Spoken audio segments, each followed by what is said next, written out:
அனைவருக்கும் வணக்கம். நான் உங்கள் அன்பு நண்பன் வெங்கட் செல்வராஜ். இந்த வீடியோவில் நம்ம என்ன பார்க்க போகிறோம் அப்படின்னா, டேஞ்சன்ட் ஸ்பேஸ் நார்மல் மேப்புக்கும் ஆப்ஜெக்ட் ஸ்பேஸ் நார்மல் மேப்புக்கும் உள்ள வித்தியாசத்தை நம்ம பார்க்க போகிறோம். பிறகு நம்ம மேக்ஸிமம் எல்லாருமே என்ன யூஸ் பண்ணுவோம்னா, டேஞ்சன்ட் ஸ்பேஸ் நார்மல் மேப் தான் யூஸ் பண்ணுவோம். ஓகே, இது பார்த்தீங்கன்னா லைட்டாக பர்பிள் அண்ட் ப்ளூ கலரில் இருக்கும். ஸோ இது மிக்ஸ் பண்ண மாதிரி இருக்கும் உங்களுக்கு பார்க்கும்போது.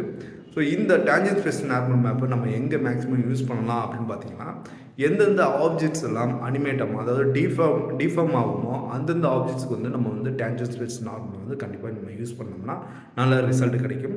அதே மாதிரி எந்த ஆப்ஜெக்ட்ஸ்லாம் டிஃபார்ம் ஆகுது, மூவ் ஆகுது, ஜஸ்ட் லைக் அசட்ஸ் லைக் ஒரு செட்டு, ஒரு பில்டிங்கு, ஒரு காரு, இது மாதிரியான இதுக்கெல்லாம் நம்ம ஆப்ஜெக்ட் ஸ்பேஸ், வெப்பன்ஸ், இதுக்கெல்லாம் ஆப்ஜெக்ட் ஸ்பேஸ் நார்மல் மேப் நம்ம யூஸ் பண்ணிக்கலாம். இந்த tangent space normal map maximum கேரக்டர்ஸ்க்கு நம்ம யூஸ் பண்ணலாம். ஏன்னா அது டிஃபார்ம் ஆகும் அனிமேட் பண்ணும்போது. ஸோ அதனால நம்ம அது மாதிரி இதுக்கு நம்ம டேஞ்சன்ட் ஸ்பேஸ் நார்மல் மேப்பை யூஸ் பண்ணிக்கலாம். இதுதான் நம்ம டேஞ்சன்ட் ஸ்பேஸ் நார்மலுக்கும் ஆப்ஜெக்ட் ஸ்பேஸ் நார்மலுக்கும் உள்ள வித்தியாசம். உங்களுக்கு பயனுள்ளதாக இருக்குன்னு நினைக்கிறேன். கண்டிப்பாக அடுத்த வீடியோவில் ஒரு நல்ல தகவலோடு மீட் பண்ணுவோம். நன்றி.